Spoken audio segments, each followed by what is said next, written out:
Muy buenas noches, hermanos. Volvemos un jueves más para mirar la palabra de Dios juntos. Estamos, como decíamos, considerando 1 Pedro, una carta escrita por el apóstol Pedro de parte del Señor para el tiempo que la iglesia estaba viviendo. Eran tiempos violentos, tiempos de persecución, y lo que hace Pedro es animar a los creyentes a atravesar en su misión y en su gestión. Lo vimos viendo el jueves pasado, que decían, bueno, las esposas sujetas a los esposos, los maridos, sus deberes para con la señora, y todos sujetos unos a otros. La palabra sumisión y la palabra sujeción son palabras antinaturales para el género humano, no vienen de fábrica, ni la sumisión ni la sujeción. Recordábamos la última vez las palabras de Hudson Taylor, aquel gran siervo de Dios, que dijo: la mayor misión del cristianismo es la sumisión. Llegar a ser esas personas como el Señor. 1 Pedro habla todo el tiempo del Espíritu de Cristo. El Espíritu de Cristo es el Espíritu Santo. Y estas cosas que no vienen de fábrica, sino la rebelión y la guerra y tantas cosas más, solamente son posibles de la mano de Él. Si no, no son posibles. Por naturaleza nosotros hay otras clases de sentimientos que están muy lejos de la sumisión y de la sujeción, que tiene que ser en todos los planos. Decíamos de Romanos 13, sométase toda persona a la autoridad, porque no hay autoridad si no es de parte de Dios. Una de las principales desilusiones, por así decirlo, de muchos judíos es que el Señor no encabezara una revuelta para sacar el dominio romano sobre ellos y ya establecer el reino. Hasta el día de hoy ellos siguen esperando ese Mesías. Este otro Mesías tenía un discurso distinto, un camino hacia abajo, hacia la sumisión, hacia la sujeción, primeramente a Dios, también a los hombres. Y estando en la condición de hombre se hizo siervo y, bueno, todos vimos cuántas veces la actitud, hermano, del Señor. Ahora, estas cosas ya las hemos visto hace unos jueves. Preguntarte por un momento, yo sé que no contestamos, pero ¿cómo vamos con estas cosas, no? Yo tengo mucho temor de hablar al aire. A veces escuchamos pesadamente, no lo digo por ustedes, nos pasa a todos. Yo decía, bueno, ya la historia la conozco. 1 Pedro nos genera un compromiso muy grande si nosotros somos del Señor. Juan decía, si alguno dice que permanece en Él, tiene que andar como el anduvo. Nos compromete la palabra de Dios, hermanos. Entre otras cosas, nos compromete, y algún día el Señor nos va a pedir razón de aquellas cosas que hemos oído por tanto tiempo y, bueno, tal vez las hemos dejado pasar y hemos seguido viviendo en nuestros sentimientos humanos, con rebelión, con guerra. ¿De dónde vienen las guerras? Decía Santiago, el medio hermano del Señor. ¿No es de vuestros corazones, de combaten en vuestros miembros? Bueno, por naturaleza es eso. Espiritualmente Dios nos quiere llevar a este sentir que hubo en Cristo Jesús, que no consideró y comenzó a bajar para alcanzarte a vos y para alcanzarme a mí, dejándonos un ejemplo para que sigamos sus pisadas. Así que vamos a retomar la lectura. Decíamos que se le pedía a las esposas que estén sujetas, a los maridos igualmente, que vivan sabiamente con ellas. El verso 8 dice, finalmente, sed todos de un mismo sentir, compasivos, amándonos fraternalmente, misericordiosos, no devolviendo mal por mal, ni maldición por maldición, sino por el contrario, bendiciendo, sabiendo que fueron llamados para que hereden bendición. Y cita el Salmo 34, cuando dice que quiera amar la vida y ver días buenos, refrene su lengua del mal, sus labios no hablen engaños, apártese del mal y haga el bien, busque la paz y sígala, porque los ojos del Señor están sobre los justos y sus oídos atentos a sus oraciones, pero el rostro del Señor está contra aquellos que hacen el mal.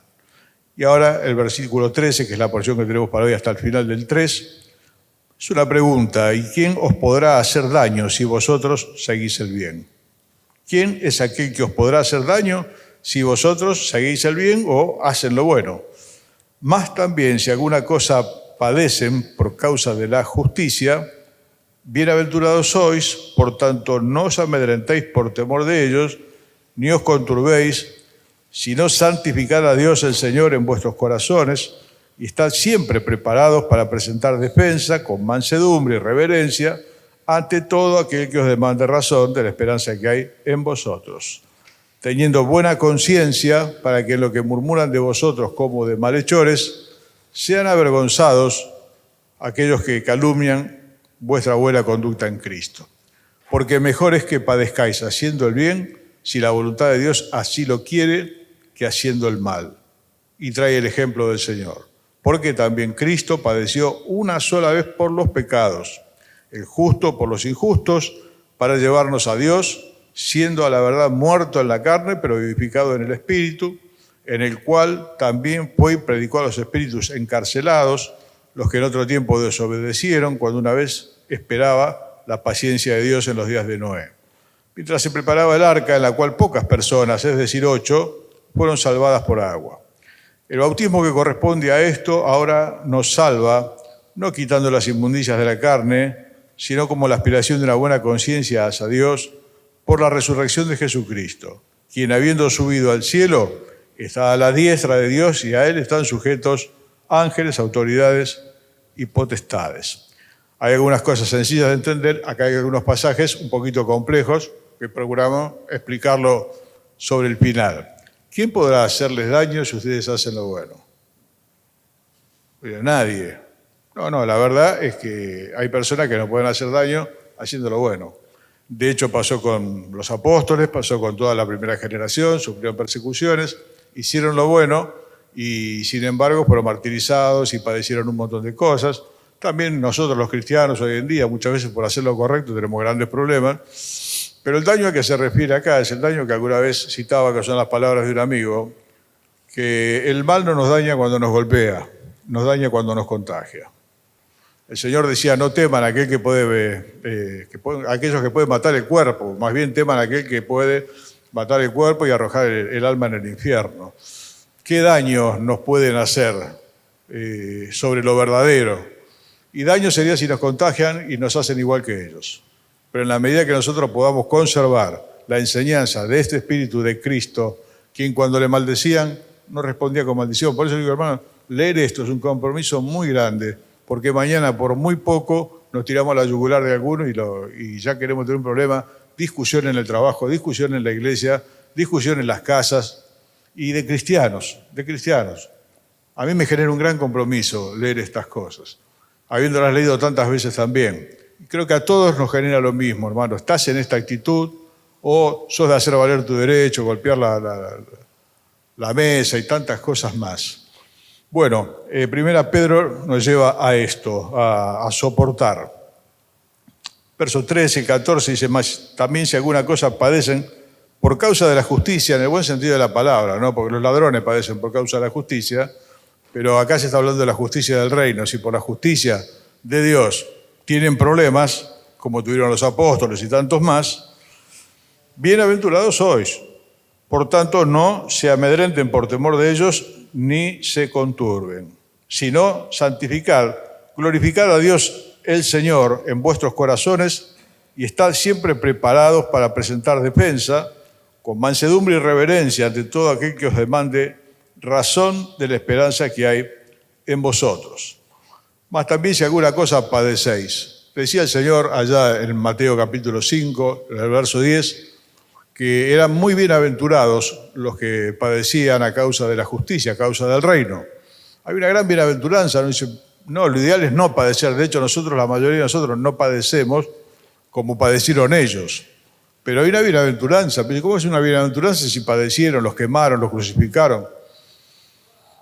No llegaron a dañar su corazón. Y eso es lo importante, hermano. Yo lo anhelo para mi vida profundamente. Que el mal me golpee, pero que no me contagie.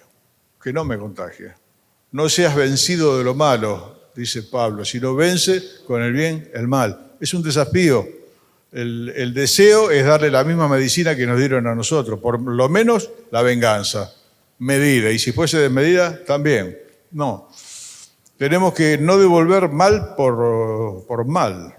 Y es un desafío muy grande cuando te faltan la consideración, cuando te falta el respeto, cuando te están atropellando y tenemos derechos, recién hablábamos un poquito ahí los hermanos, y hay derechos que bueno, son civiles y hay que hacerlos valer ante la justicia si es necesario, pero con este espíritu de mansedumbre dice que estemos preparados para dar razón de la fe que hay en nosotros con mansedumbre.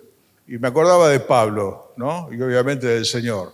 Llevado de un lado para el otro, Pablo ante Félix, Pablo ante Festo, ante Agripa, y él siempre presentando defensa de la fe que había en él con reverencia, con humildad.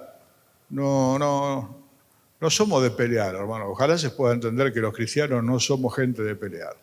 Para pelear hacen falta dos, lo dijo mi abuela, que vino de Calabria y no había ido a la escuela jamás. Sin embargo, ella decía, para pelear hacen falta dos. Para pelear en el matrimonio hacen falta dos. Para pelear en la iglesia hacen falta dos. Para pelear en el trabajo, siempre, hermano, porque todo se termina cuando uno de los dos no devuelve lo mismo. Y ahí el fuego se apaga. Lo que pasa es que muchas veces somos contagiados de lo mismo. Y después nos sentimos pésimamente mal. Ayer me decía mi cuñado Andrés, le estaban rompiendo la vereda, dijo, tengan cuidado con los caños. Cuando vino salía agua para todos lados. Le pidió que lo reparen. Y una de las personas que estaba ahí como a cargo de la gente vino y lo trató mal y lo invitó como a pelear a un costado, ¿no? Y no, está bien, mira, déjalo, te pido disculpas. Pero lo invitaba esa persona diciendo, vamos a arreglar las trompadas. Y él decía, realmente me sentí tan mal, porque después se me ocurrieron tantas cosas cuando estaba dentro de mi casa. Pero bueno, gracias a Dios, en el momento pude conservar el lugar. No hay cosa que nos haga peores y más tristes que cuando nos han sacado del lugar donde nosotros tenemos que estar, perdimos la cordura, como se dice ahora, se le salió la cadena. Son cosas que a todos nos pueden pasar, pero no representan el Espíritu de Cristo. No representan el Espíritu de Cristo. Tengamos esto muy presentes. Va a bajar el conflicto en la familia, va a bajar el conflicto en lo laboral, va a bajar los conflictos en la iglesia. Son muchos, entre creyentes, muchos conflictos.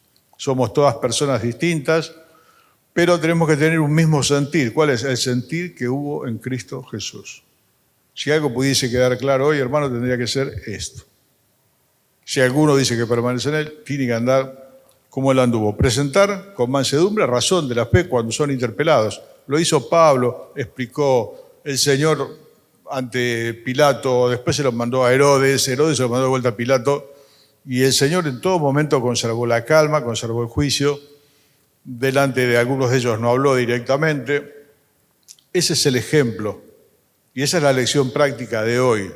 Lo demás son muchas palabras, algunos tecnicismos que vamos a ver, pero el mensaje, hermano, hoy es este: que cada uno de nosotros revise cómo reaccionamos ante las injusticias.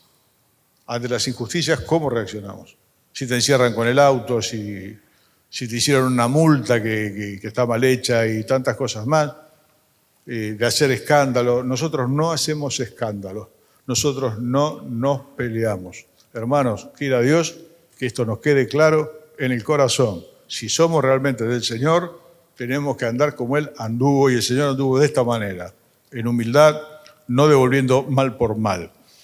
El verso 15, bueno, lo leíamos recién, y el verso 16...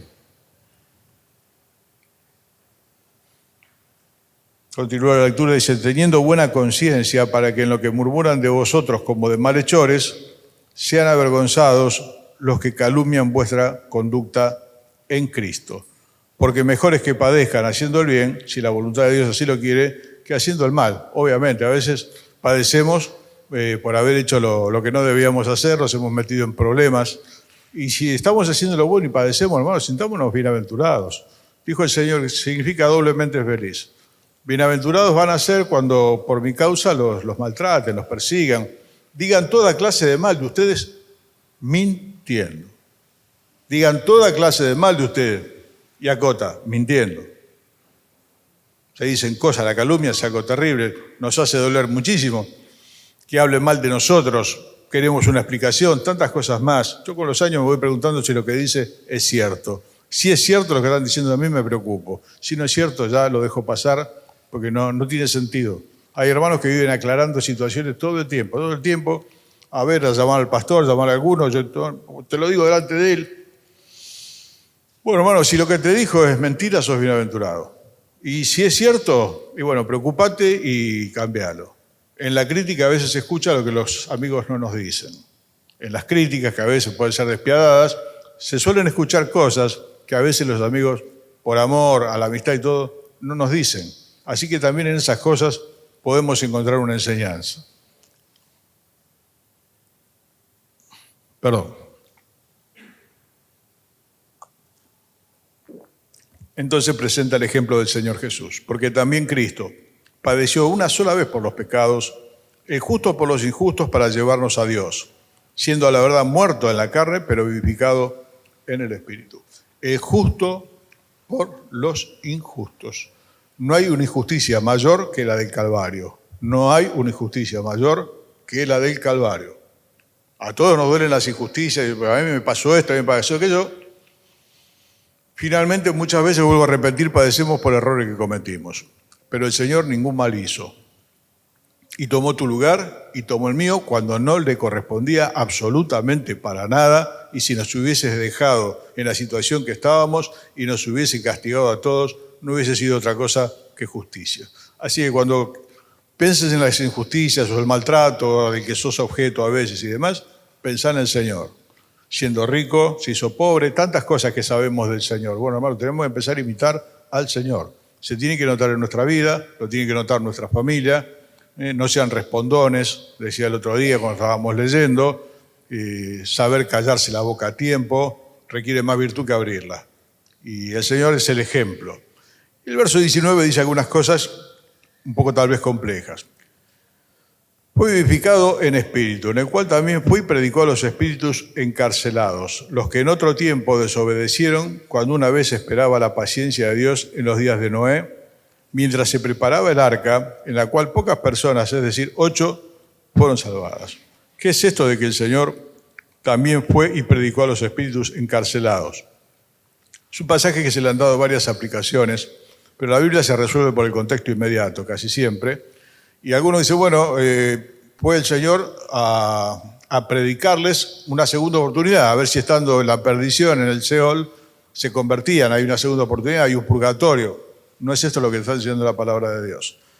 Estos espíritus encarcelados son aquellos que desobedecieron en los tiempos de Noé, los que fueron antes del diluvio, los que escucharon de alguna forma el mensaje de Noé, construyendo un arca cuando nunca había llovido, en un lugar seco, y no prestaron oídos. Y los únicos que le escucharon fueron los de su familia. Gracias a Dios, no es poco. Pero son esos los espíritus que encarcelados fueron a escuchar del Señor, no la predicación del Evangelio, sino la proclamación de la victoria. Es distinta la palabra que se usa para predicar el Evangelio que proclamar su triunfo. ¿Por qué fue a hacerlo a este lugar, no fue a otro? No lo sé, hermano. Honestamente no lo sé. ¿Por qué sanó al paralítico que hacía 38 años que estaba? Ya había un montón de gente ahí. Tampoco lo sé. Tiene que ver con la soberanía de Dios. Algunas cosas que nosotros no sabemos, por lo menos yo no las entiendo. Pero el Señor, en el tiempo en que estuvo en la cruz, el tiempo que estuvo biológicamente muerto, en el Espíritu fue y predicó, proclamó su victoria en este lugar. Es lo más aceptable por lo que dice el verso 20. Los que en otro tiempo desobedecieron cuando una vez esperaba la paciencia de Dios en los días de Noé. Y agrega otro pasaje que es más complejo todavía. El 21 dice, el bautismo que corresponde a esto ahora nos salva. No quitando las inmundicias de la carne, sino como la aspiración de una buena conciencia hacia Dios por la resurrección de Jesucristo. No me hace feliz hacer este tipo de aclaraciones, pero bueno, más de una vez nos ha pasado. Estamos ante una excelente traducción del idioma griego, muy buena, no dicho por mí que no soy nadie, sino por gente que dedicó la vida al estudio de distintas versiones de la Biblia. Reina Valera es una de las mejores, de las más acertadas, pero como las otras no son inspiradas, no es palabra de Dios, es una traducción. Las palabras originales son otras. Entonces, ¿qué es esto de que un bautismo nos salva? Acá salió otra enseñanza, que el bautismo es necesario para ser salvo. Y esto no lo enseña la palabra de Dios. El bautismo es una representación pública de lo que pasó en nuestro interior. Nos sumergen en el agua como aquel que muere a una pasada manera de vivir y nos levantamos como se levantó el Señor en novedad de vida a una vida nueva. Y Dios quiera que sea así. Que lo del sábado y que lo de tanto bautismo no sea un baño, sino que realmente sea un testimonio de algo que pasó en lo profundo de nuestro corazón. En todas las congregaciones ha pasado, personas se han bautizado y han dejado de venir. Querían bautizarse, cuando uno les pregunta por qué se quieren bautizar, y los motivos son los más disímiles, ¿no? Bueno, para estar mejor con Dios. Bueno, porque esto hace la salvación, esto no hace la salvación. Junto al Señor crucificaron a dos, uno se arrepintió y el Señor le prometió ese mismo día estar en el paraíso con él. Esta persona no estaba bautizada, esta persona no fue a la iglesia, esta persona no repartió folletos. Esta persona lo que hizo es creer que el Señor Jesucristo era Dios y que podía salvarlo. Puso su confianza y ese día le dijo al Señor: hoy estarás conmigo en el paraíso. Ahora, el bautismo que corresponde a esto ahora nos salva. Este es el problema de traducción. No quitando las inmundicias de la carne, sino como la aspiración de una buena conciencia. Los judíos entendían en los bautismos y tantos más una purificación. No, acá está comparando el bautismo en que fuimos bautizados en la muerte, esto es lo que dice Romanos capítulo 6, del Señor Jesucristo. Ese es el bautismo importante.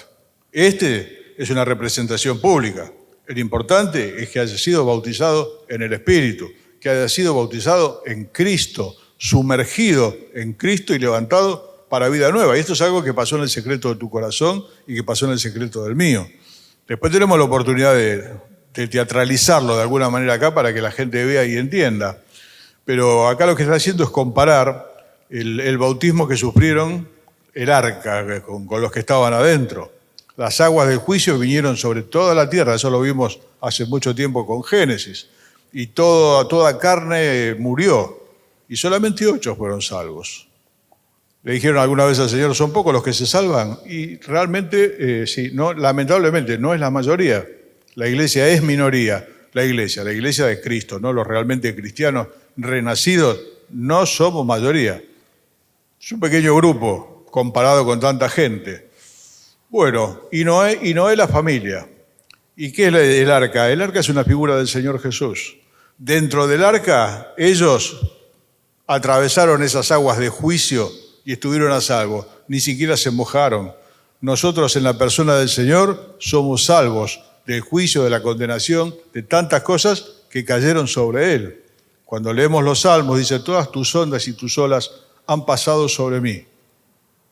Ahí en los relatos de los Salmos vemos los padecimientos del Señor Jesucristo. El Señor entró en las aguas del juicio de Dios.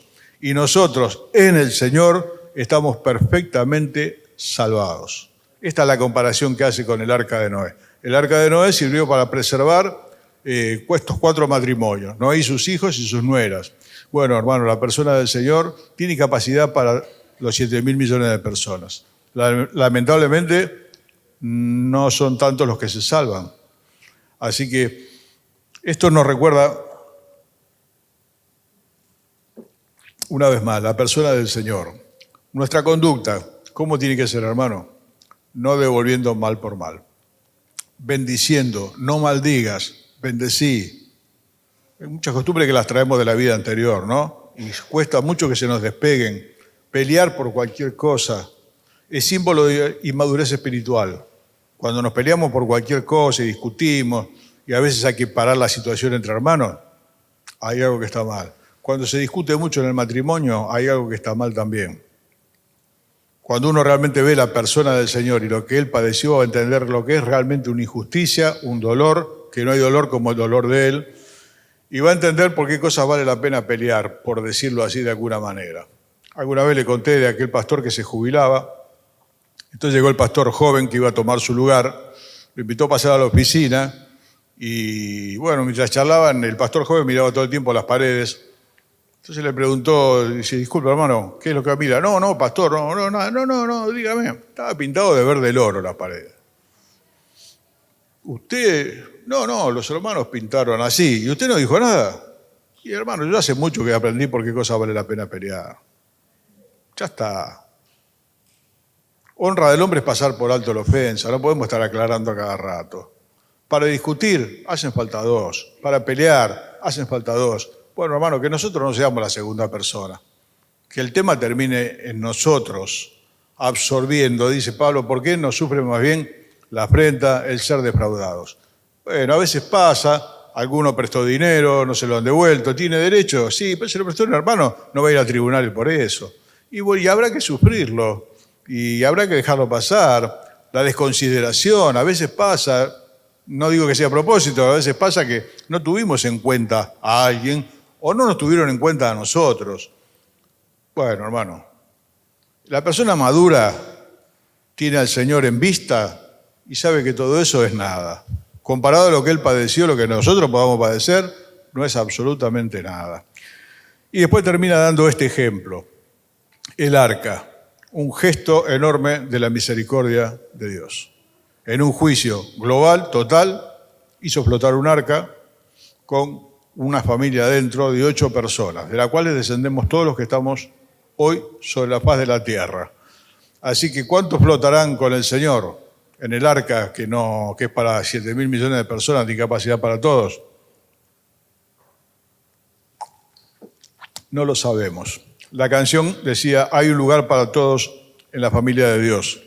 Mucho amor y felicidad, hay un lugar para vos. Si aún no tomaste la decisión de refugiarte en Cristo, meterte en Cristo, la palabra de Dios más de una vez habla de estar en Cristo, no con Cristo, en Cristo. Sumergido en el Espíritu de Cristo, ese es el verdadero bautismo. Esto después es una muestra, lo vuelvo a repetir, no nos hace más santos, no nos hace mejores, no nos falta nada para ir al cielo, aun si no fuésemos bautizados. Pero lo otro sí, ese bautismo en el Espíritu del Señor lo es todo. Si no lo tuviste todavía, las aguas del juicio van a volver, ya esta vez, dije las aguas, el juicio va a volver, ya esta vez no por agua, vuelve por fuego. Así lo dice Pedro después más adelante. Va a ser una guerra, posiblemente la tercera, será mundial y tal vez sea la última que vea la humanidad. Ya no va a ser por agua, va a ser por fuego. ¿Y dónde estamos nosotros? A salvo. ¿Dónde? Dentro de la persona de Cristo. Qué cosa maravillosa, ¿no? Estamos en Cristo, adentro, seguros. Afuera tronaba, llovía, en el arca, las olas, ellos estaban ahí adentro. ¿Y qué es lo que tenían que hacer? Nada, tenían que flotar, alimentar los animales que llevaban con ellos, nada más. ¿Qué tengo que hacer yo? Tener la actitud del Señor, hermano. Por la salvación ha hecho Él. Una cosa es salvación, otra cosa es vida cristiana. Vida cristiana es lo que nosotros podemos hacer por Él. Salvación es lo que Él hizo por nosotros. Y lo que Él hizo por nosotros es suficiente para atravesar todo el juicio de Dios que cayó, vuelvo a repetir, sobre la espalda del Señor.